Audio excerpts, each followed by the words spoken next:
Hey everybody, this is Walt. This is Max. And you are listening to the ABCs of rock and metal. We call it Anti-Seminal. We are, as always, Useless Info Inc., and we are breaking into the M's. And the first up for M is Megadeth. And we're going to do... Oh, we didn't announce last time, right? No, we didn't. So we are going to do So Far, So Good, So what? 1987. These guys love... 87 or 88? I got 87. I got 88. You got 88? Does it matter? Fuck, what is... Yeah, let's Google that shit. What does the Wikipedia say?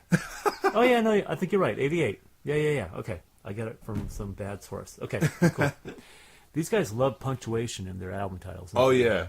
Like how many... Yeah. Killing is my business, ... Business is good. They love the ellipses. Yeah. They're all over there. Yeah. Peace sells. Okay, so give us some background on this album, Walt. Well, this is their third album. Yep. Released in January 1988 on Capitol Records. Produced by Paul Lanny and Dave Mustaine. They had come off the success of Peace Sells, But Who's Buying? Yeah. And they were kind of rushed into the studio once again. Mm-hmm. And they fired Gar Samuelson and Chris Poland. Okay. Because of their drug abuse. Yeah. And they would hawk the equipment. They would steal stuff from the other guys in the band and sell it off. That's taking it too far. You know, if you can manage Me? I'm saying that's what they did. It's taking it too far. Oh, yeah. Yeah. Mustaine has gone on record to say that every time they had to rehearse or do sound check, they'd have to go around to different pawn shops and pick up Samuelson's cymbals like and if stuff the guys like this. were just doing their drug thing, that's fine. I mean, but they if all you're were. losing equipment... Right, they all were, but they took it one step too far. That's what I mean. Yeah. One step too far. Yeah. And Mustaine has also said that, sell your shit, don't sell my shit, where they're stealing stuff there should from be Ellefson and general Dave rule Mustaine. there. Yeah. So the lineup is Dave Mustaine, lead vocals, lead guitar, rhythm guitar, acoustic guitar. Dave Ellefson, bass guitar, backing vocals. On this record, Jeff Young, lead guitar, rhythm guitar, some acoustic guitar, and Chuck Beller. Yeah. Beller? I think Beller. B-E-H-L-E-R. Beller? Yeah. Drums and percussion. Young and Beller only lasted this album, right? Yeah, this is the only one. Yeah. So do you know what happened there? They were quickly fired after. Yeah.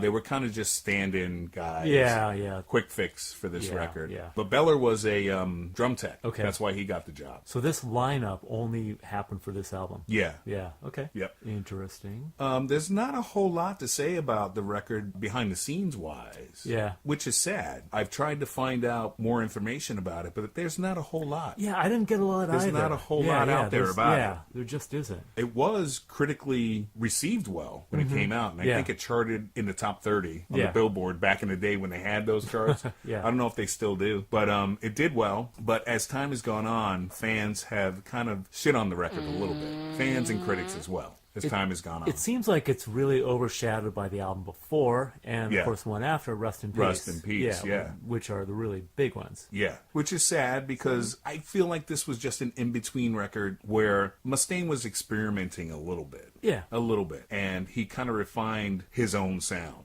Yeah. With Megadeth. And he wanted to do something different that would separate Megadeth from other thrash bands, quote unquote, of the time. In case people don't know, give us a little bit on the origin of Megadeth. Well, we know that Dave Mustaine was in Metallica. Yeah. And he got fired. They unceremoniously tossed him on a bus. And according to legend, I don't know if it's true or not, you'd have to ask Mustaine. He wrote the first song after Metallica, which is Set the World on Fire. Yeah. On a pamphlet. I forget what it was. It was some mayor or somebody. It was Senator Alan There we go, Cranston. Senator. Right. I know because he was Senator of California. Okay. Where I'm from. Yeah.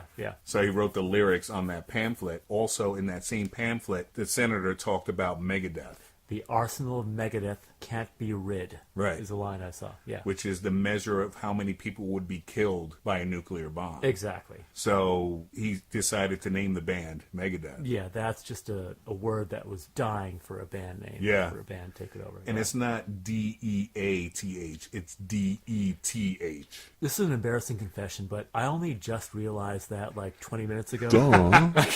All these years I've been into this band. Yeah. And I only just figured out that they don't have A. There's no A there. Yeah. Well, it is what it is, Yeah. You learn something. Fuck it. I learned something on this, on this podcast. Cool. So should we get into it? Yeah, let's do it, man. Yeah. When I do want to point out one thing. in regards to that, I understand that Mustaine, he wanted to basically blow Metallica out of the water. Of course, he was pissed off. Yeah. With He was Megadeth, pissed that off. was his intention. His mission statement is like, I'm going to play it more intense and harder than Metallica. Well, I have to admit that he has the technique He does. over Metallica. He kind of does. Yeah. He can be very technical. Okay. But not in a bad way. In a really good way. Yeah. Okay. He has this sense about it. Let's get into that. Let's. Right. The first song up is "Into the Lungs of Hell." Could you imagine that? Yeah. Why would lungs of hell? Why would a hell have lungs? Hell's a place, right? Yeah. You think sometimes they say that a city has a green lung, like the park. Right. Yeah, like Central Park is like the green lung of. So does Well, hell that's so you can. I don't know. have a lung? I guess. Does it have a stomach? Does it have an ass? Does it have balls? Hell? Yeah. Hell's balls? Yeah. Hell's bells? Hell's Yeah. balls. Yeah. Hell's bells. Instrumental. Yep. Instrumental, right? Yeah. Now it's got some synthesized kind of parts, which you wouldn't necessarily expect, right? Yeah. Yeah. Yeah, I mean it's hard. Supposedly he has other instruments going on in this song, but Okay. I can't really pick them out. What do you mean? Supposedly there's some horns Well, you hear something at one point, right? But and I flute. thought those were synthesizers. Maybe not. Maybe not. Maybe they're real Because I instruments. can't really pick them out, No, to be honest with you. there's a point at which There's they're, something going they're on. really, really prominent. Right. Yeah. Not quite yet. But this is just a driving song. Yeah. And I could see this being on a soundtrack. I'm surprised nobody snatched it up for something, you know? Yeah. And listen to that. Yeah. Man, you know? Yeah. The finger work. Working them fingers. Yep. Fucking Dave Mustaine, man. Mm-hmm. Yeah. I don't know why he was always so in competition with Metallica, to be honest. Because it was a grievance. You got a chip on his shoulder, you know? He was that guy, I guess. Yeah. I guess. Yeah. But, you know, he carved out his own niche. He definitely did, yeah. You know? Out of back in the day, and they still call it to this day, the Big Four. Yeah. It's Metallica, then Megadeth, then Slayer, True. then Anthrax. Yeah. So Megadeth is still right up there. Yeah, well, Metallica has had more mainstream success. Yeah. They're the thrash band that everybody knows, basically. Right. Yeah. And I guess it must have been a sticking point for him to be the guy that got fired from Metallica. I'm sure, yeah. You know? Yeah, you can imagine that. But there's also stories of him actually fighting with those guys and the whole thing, because he knew judo, he took karate classes. Yeah. Where I remember one interview with a roadie where he said, yeah, so Mustaine goes in there and he gets into a fight with Hetfield and he does some kind of crazy karate chop on him and throws him across the room, and Ulrich tried to get involved and he just body slammed him. Oh, my God. So, I mean, Mustaine has attitude up the fucking ass. Yeah. So I can imagine that he would be able to carry himself in those situations as well. Yeah. And it's just one of those things where you think the guys in Metallica could fight as well. Uh-huh. But if Mustaine comes in there and kicks the entire band's ass, it's like, okay, you guys are a little soft maybe. Kind of takes away from the mystique of being a heavy rock band, being a metal band. Well, if he actually knew martial arts, right, and they're just like Street Fighter shit, right, you know, you never know. All right, so here we go. Number 2, Set the World afire here. We got it? Yep. Slowly Slow build up. Okay, yeah. Oh, yeah, there's a little kind of intro thing there. Like we talked about, this is the first song that he wrote, Yeah. supposedly on the bus. Yeah. Okay. And that sample, I Don't Want to Set the World on Fire, is a 1941 song by the Ink Spots. Yeah. Yeah. Pretty funny. It's a nuclear war song, basically. Yeah. Well, Mustaine turned it into it, I think. Yeah. Well, this one is. Yeah. Yeah.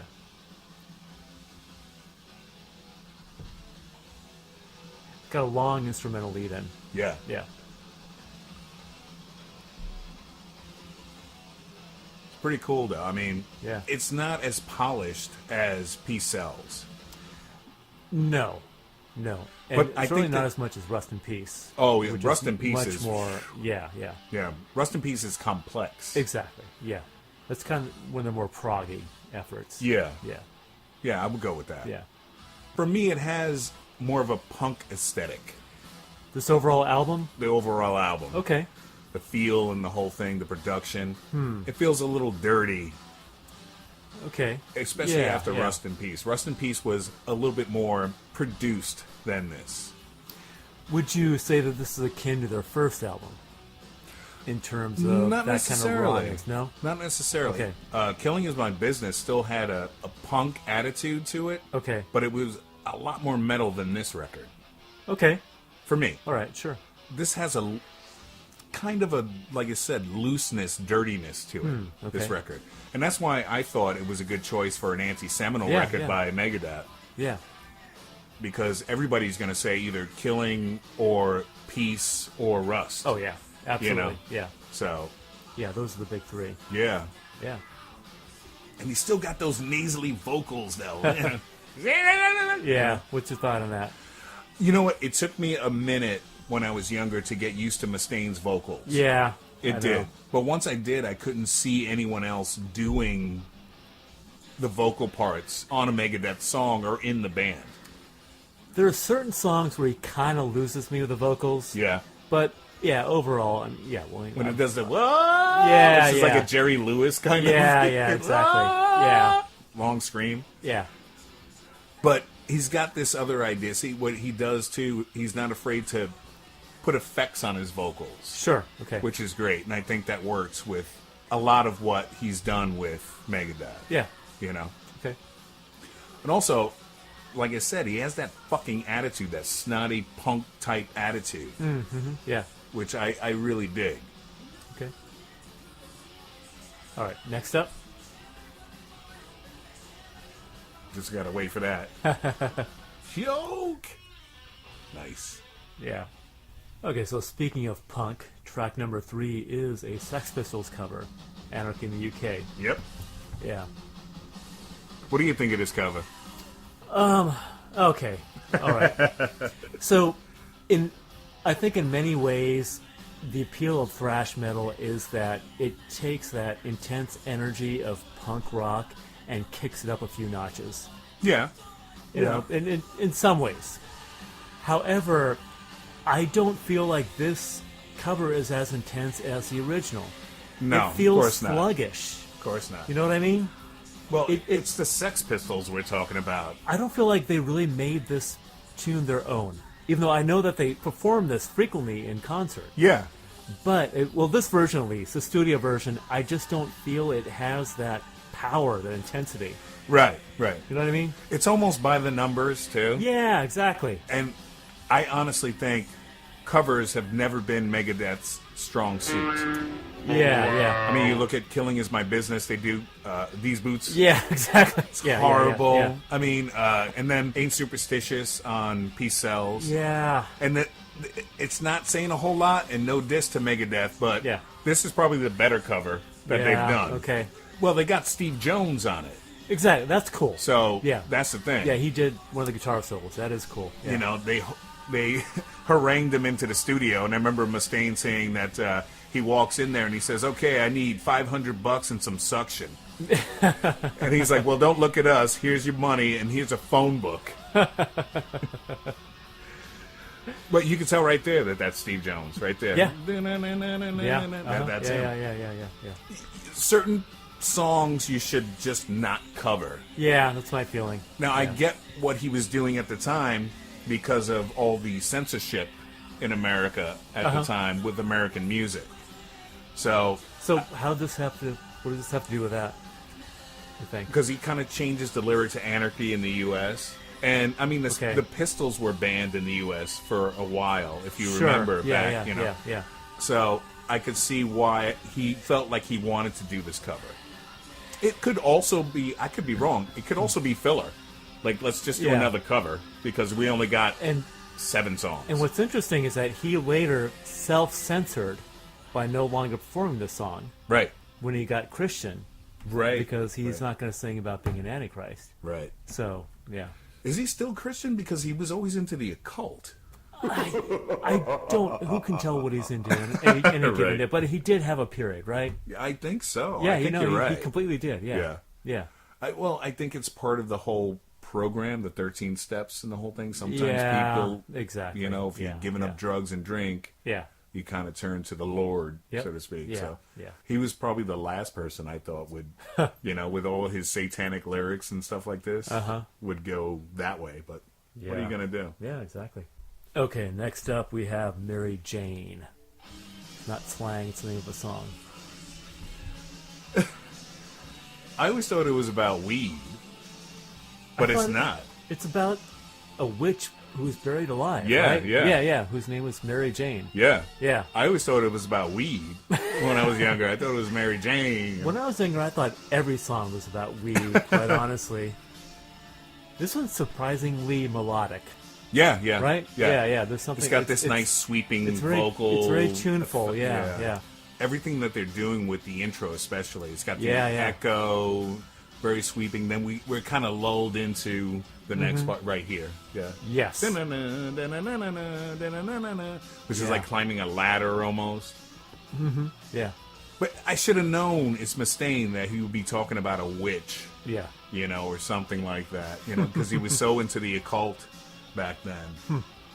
And apparently he's supposed to be summoning her in the beginning. Yeah. There's supposed to be this whole thing where if you go near her grave and you do that, summoning her. Like a Bloody Mary thing or something? Yeah, right, yeah. Okay. Maybe it's, urban legend or whatever. Yeah, I'm sure. But so it's a real thing? Yeah, I guess. There's like a real, okay. I guess. Huh, okay. I didn't know about that for many, many years. Huh, okay. She was buried alive by her father near the Loon Lake Cemetery in Minnesota. Okay, wow. Yeah. According to the legend, anyone who dared to disturb her grave was doomed to a prompt death. Yeah. Has that happened? Has anybody died? Well, Mustaine did it. He's still around, so... Okay. So it's supposed to be Mustaine in the beginning summoning her spirit. Sure. Wow. But I like that line, Yeah. If I know I'm going crazy, I must not be insane. It's an old saying. But, yeah, true. And then it just goes into double time again. Yeah. Yeah, it's good. For a band that was kind of on the outs at the time, for me, they put together a solid record. Oh, absolutely. With hiring these guys and the whole nine, So. Now, I heard that Mustaine was not happy with the production. No. It ended up, right? Right, at the tail end, at the end of everything. Yeah. But we'll get into that. How do you feel about it, though? I like it. Yeah. Like I said earlier, it's got some muddy kind of appeal to it. It's very dirty. Yeah, it may not be what he wanted, but it does have a certain effect that I think is appealing. Yeah, absolutely. Yeah. I do. A lot dirtier than Peace Cells, like we were talking about. Yeah. And it has that kind of down-to-earth punk rock underground band aesthetic that I still like about the record. Yeah, agreed. And this is 502? 502? 502. Yeah, what does that mean? Caught for speeding. Oh, is that the code for it? Yeah. Oh, okay. All right. So it's like an I Can't Drive 55 type thing. Yeah. Okay. I love the opening where Mustaine says this, if you listen. Yeah. Yeah, okay. Pull over, shithead. It's the cops. What cops say that? I know. Just pull over. So it's basically them just driving around and breaking laws and fucking around. You know? It's a great... I remember being a kid and blasting this. I'm sure. When you're in a car. Yeah, when you're just slam, slam, slam. When you're a teenager in a car, these songs are really, really appealing. Mm-hmm. Yeah. Absolutely. Yep. Yeah. Especially after you see a movie like Vanishing Point. Yeah. And then you hear this song, you're like, fuck it. Oh. But the lyrics are fun on this. It's one of their songs that you don't take seriously. You know what I mean? Yeah. A lot of their songs, the lyrical content is very political. Exactly. Yeah. This is just being a dirtbag. Yeah. And just driving around and doing dumb shit, you know? Yeah. Which I enjoy. So they took a break from thinking seriously for a minute. And just talked about, the aesthetic of, or the fun of being a rock star. Yeah. So. There's not a whole lot to really talk There's about. really not. There really this is not with this song. No. It's just a fun, great track, you know. And then you get this. Yeah. Starting the car up, and then you get this nice. There you go. It's the cops. And then, ba-boom. All right, let's move on.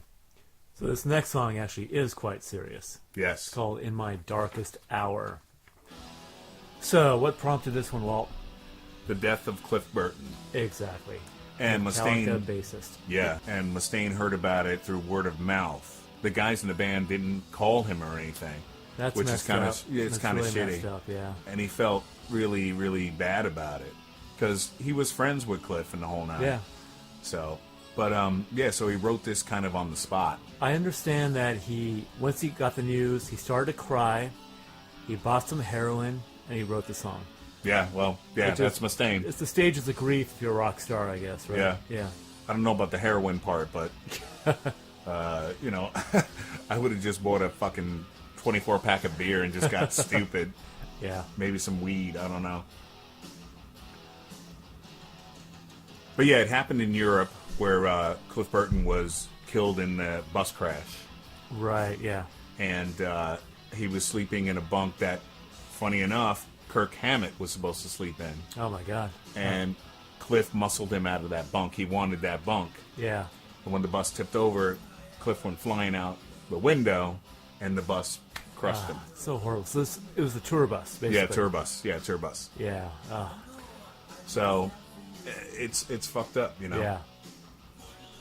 Yeah, Mustaine has said that he was really, really depressed by the whole thing. Yeah. And he sat down and wrote the entire song in one sitting. Yeah. In a few minutes. You know, for his friend. Yeah. So it's very powerful. It is, yeah. Very powerful. And it was also featured in The Decline of Western Civilization. Right. Part 2, the Metal Spheros Years. one. Yeah. So it was featured in that. I recall that And then Mustaine was not quite happy with that because he felt like they were stuck in there with a bunch of just like hair bands. Yeah. And they're kind of a more serious band at the time. Well, yeah. I think that's why they're featured at the end. Right, yeah. I always took it as they're the real band. Exactly. A lot of the other bands that were featured and a lot of the other derelicts that were in the movie. Yeah. The other metalheads were just stupid. Yeah. At the end, you get this band that's talking about integrity and music. Yeah. And not just, banging chicks and trying to make money and be the next Jim Morrison and dumb shit like this, you know. So, but yeah, it's a great song. And this one is Liar, which is not a Sex Pistols cover. No. But they did do another Sex Pistols cover at some point, didn't they? Did they? Didn't they do Problems? Am I remembering that correctly? Oh, man, you got me on that one. Did they? I thought they did another one. Wow, you got me on that one. I could be wrong, but I could be misremembering. I wouldn't doubt it. I know Mustaine is a fan of, punk and the Pistols, obviously. Yeah. But this song here, this is a diss song, right? Yeah. Yeah. It's to Poland and Samuelson. Yeah. Everything that they did on tour and beforehand and hawking guitars. And if you read the lyrics to this, it's pretty fucked up. Okay. It's really fucked up. What aspect is fucked up? What? Your daddy's a wino. I mean, I can go down the list. Is it true or? I don't know. What, my daddy? No. It's just like kind of like basic dissing. Yeah, it's a call out song. Yeah, sure. Yeah. But the one thing he does say is that, hawk, steal, sell gets, Which did happen. Which did happen. When it comes to rock and metal bands before is that everybody's doing drugs and everybody's getting drunk. Yeah. And they always have to fire the guy that does the most. They're all in the same boat. Well, yeah, exactly. They're all in the same boat. Yeah. But it's that one guy that's got to go. Yeah. You don't sympathize with that one guy. You might get to that point. He is selling their equipment, after all. That's that kind of... I wouldn't have just fired him. I had to put him in a ditch. Steal my guitar? What? Yeah. So, but I love the lyrics on this. It's very quick paced. Yeah. It's a great thrash / punk song. Yeah. Uh-huh. I mean, listen to that chorus. Yeah. You know, it's very in your face. Then it comes right back. All the cymbals and Yeah. really well done. And if there is a diss song out there that I would pull out of my repertoire for somebody, Okay. it'd be this. And then we do this. Wow. You know? Yeah. The yeah, pacing. Yeah. Uh-huh. It's awesome. And every time somebody shits on Mustaine's vocals, I say, listen to Liar. Listen to what he's doing on that. How Okay. fast, Yeah. you know, that he could do that. I've tried to do it myself. Huh. And that shit is difficult. All right. That Yeah, shit yeah, is yeah. difficult to do that portion of the song right there. Mark will tell you. We tried it together a couple times. Oh, yeah? Okay. And it's just like, Okay, last song on an album with not so many songs is Hook in Mouth. This is an anti-PMRC song, right? oh, yeah. Yeah. Okay. Very political. Yeah, yeah, About censorship. yeah. Period.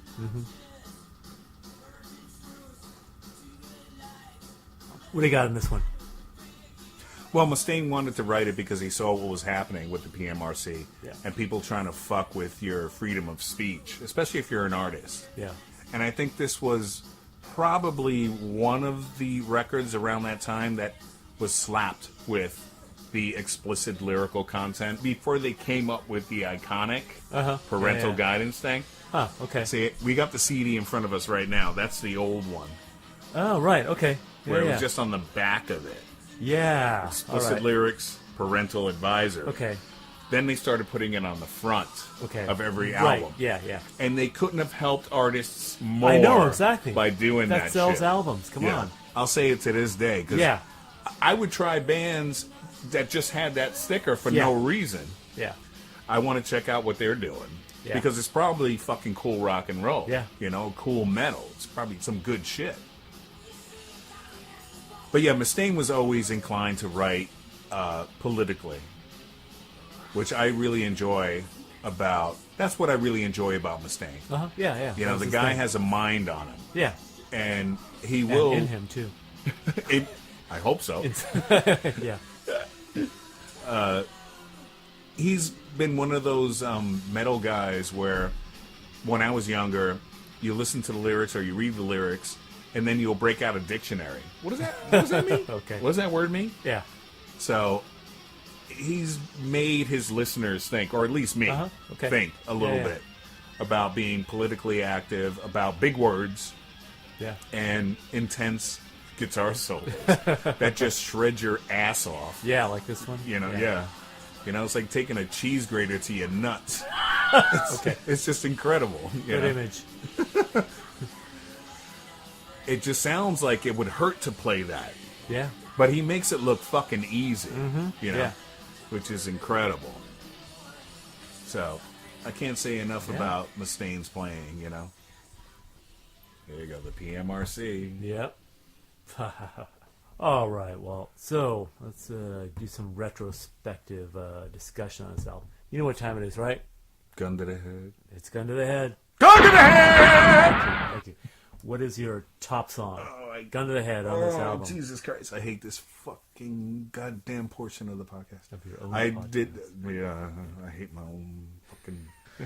Okay. Top song. Yes. All right, top song. I'm going to go Hook and Mouth. Oh, interesting. Okay. I'm going to go Hook and Mouth. Cool. Why? Just because I like the lyrics, I like what he's saying with it, and especially of the time, it really stuck out to me Okay. with battling for freedom of speech for artists. Okay. So I still really love that song. I love every song on the record, to be honest with you. That one, for me, is probably my top Okay. on this album. I love listening to it, like I said, the content, the way it's played, and it kind of felt like it was leading towards what was going to happen with Rust in Peace. Sure. A Okay. little bit to me. A little bit. And you? It's going to be in my darkest hour for me. Yeah. Yeah, Yeah. it's very real. It comes from a genuine place. I like it instrumentally. I like the different places that it goes. It's got a lot going on for me. It's well crafted. Yeah. It's a great tribute. It is, yeah. And it's heartfelt. Yeah. And sometimes you don't want to cry to a metal song. No. But this song might make you tear up a Yeah. little bit. Yeah, yeah, It yeah. might. You know, when you read the lyrics and you get into it, and if you're in that same place, Yeah, you can kind of feel that. yeah. No, great choice, man. Okay, the other way. Reverse. you know what? Yeah. I'm going to say Anarchy in the UK. Yeah, it's mine too. Yeah. It just feels... It's not their strong suit, the covers. It's not, yeah. It just feels sluggish to me. Yeah, like you were saying, yeah. Yeah. It's one of those songs that should not be covered. Exactly. There are certain songs by certain bands that should just not be touched. They did a good job on it, don't get me wrong. And I like listening to it. This is probably the best cover that they've done on their studio albums. Okay. Like we talked about These Boots and Ain't Superstitious. I do find These Boots a little bit fun when I listen to it. But it's all bleeped and, you know. Yeah, what is up with that? Just say the fuck words. Yeah. Just say the curse words and stuff. I would get more of a kick out of it. No pun intended, Boots. But I would have more fun with it if they just did it that way. Yeah. And I don't know. I guess he was looking to stink up a cover, you know, doing something that nobody would expect a metal band to really do. Pissed off about it. Yeah, I could imagine. Yeah. I could imagine. Yeah. You know. So yeah. Yeah. No, I hear you. Yeah. Okay, let's have a discussion on the album cover art presentation. What do you think? You know what? I like it. It's not as strong as Peace Sells or Rust in Peace. Okay. I kind of like this blurry image of Vic Rattlehead, the mascot. It appears that like he's on the moon or something because you see Earth in the background. I like the simplicity of it. Yeah. Yeah. Well, I think it kind of goes with the music also when you really look at it. It's a little stripped down. Yeah, exactly. He's dressed up as some sort of weird dystopian warlord or some shit. Yeah, something. You know? With like multiple bandoliers. And goggles and shit. Body. Yeah. Yeah. So, I like it. I think it suits them. It was designed by a designer named David Jude. Okay. But there's not so much information on him as an artist, which he's not even credited in the liner notes for the artwork. Huh. So I guess he must have pissed Mustaine off. So I like it. Yeah. You know, it's like I said, it's not as crisp as some of the other album covers. It's not a painting or what have you. But I kind of dig it. It's still underground punk rock, underground metal. That's what I like about it. You know what I mean? Yeah. And then we have the back, which is just a cop-out. It's just a photo. It's just them, yeah. It's just a photo. This sort of red filter. Yeah. Yeah. With all their poodle hair and teased up hair back in the day. Yeah. Yeah, I think it's fun. Yeah, And totally. when it comes to album covers, Megadeth has done decent in the grander scheme of rock and metal bands that have put out good album covers. Yeah. They've done okay. Yeah. But some of their album covers have stunk too. Like, name one. Countdown to Extinction. Yeah. With the floating old man in the cell with the it's a window weird behind one. it. It's Yeah. terrible. The back is better. Okay. Where you have Vic Rattlehead with an abacus. Okay. That's kind of cool. That should have been the cover. Peace Sells is iconic. You know, standing in front of a blown out United Nations. Yeah. That's pretty cool. Rust in Peace. I'm not so keen on the illustration. Yeah, I'm not. It seems a little like graffiti art-ish. Yeah, there's something about it that doesn't quite work for me. But I like the idea of it. The idea of it's kind of neat. Yeah. But yeah, they put out 15 studio albums, right? Yeah, something like that. Yeah. Got a number of them here, yeah. But I have to admit that I stopped after Rust in Peace. Yeah? Yeah. Okay. You listened to the ones afterwards and you didn't I bought find them? Countdown to Extinction. What'd you think? Didn't like it. Yeah, I'm kind of there with you. I like Symphony for Destruction. Okay. That's probably the only song I like off that record. Yeah, that to be original honest. 4 is just... Yeah. You can't beat them. Yeah. Yeah. No, you're right. So, and I've listened here and there over the years to later releases, but I don't know. I don't know. I know what I you mean. respect them, and Yeah. I still love the fact that they're making music. Yeah. And that they're still out there, and that they're turning kids onto their stuff, Yeah. to their style of music. But I don't know. I just can't get down to it now for me. Yeah, no, I feel you on that. But all right, though, we Okay. love this record. Yeah, we do. Yeah. We do. This is an excellent album from a pivotal band. Yes. Yeah. Okay, so we've done Megadeth. So I think next up is Metallica, right? Is it Metallica? I think it's got to be Metallica. I can't do ABCs. It's Metallica. Yeah, it's Metallica. Yep, Metallica's up and next. we're going to do which album, Walt? Kill 'Em All. Okay, let's do And this. we might even have a guest. Oh, wow, that would be exciting. Threesome. Ooh. Woohoo! Who gets to rub who first? Uh-oh. Okay. This will be fun. Cool, man. All right. We've done this really well. We've done this to Megadeth. We've done Done it this to them. We've done it to them. we've done this to death kind of pun. It didn't work. Dude, Sorry, it didn't work. It didn't work. All right. I gave up. We've done this Megadeth to death. Yes, exactly. Okay, that's all better. right. That's Jeez, better. all That's right. better. All right. Yeah, I'm not gonna. You dropped the ball. I picked it up. Nice. There we Nicely go. done. Nicely done. Yeah. Where are we, Max? What do you mean? Where are we? Oh, right now? where are we on? Where are we online? Yeah. Yes. We are on WordPress, and we are on the YouTubes. We are on Pinecast. We are on iTunes and Google Play, and you can reach us through Facebook and the Twitters. All over the place. Yes. Yeah. Yes. Every online platform that we can find will be on. And that we can pay no money for. That's a key thing, because we have no sponsors. So Tommy John Underwear, I'm waiting for you. I'm waiting to wear you. Just give us money. Donations. Yeah, well, yes. Max will model it for you. Yeah, on the podcast. So you can see what I'm feeling. Hear what I'm feeling. All right, everybody, I'm Walt. I'm Max. We'll see you next time. Next time. Rock and roll!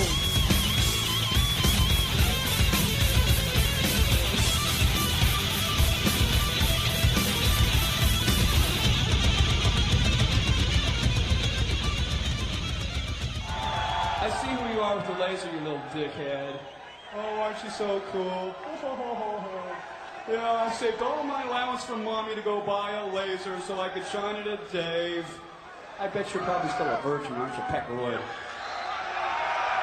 How about you be cool so the people around you don't beat your fucking brains in, and let me play guitar, okay?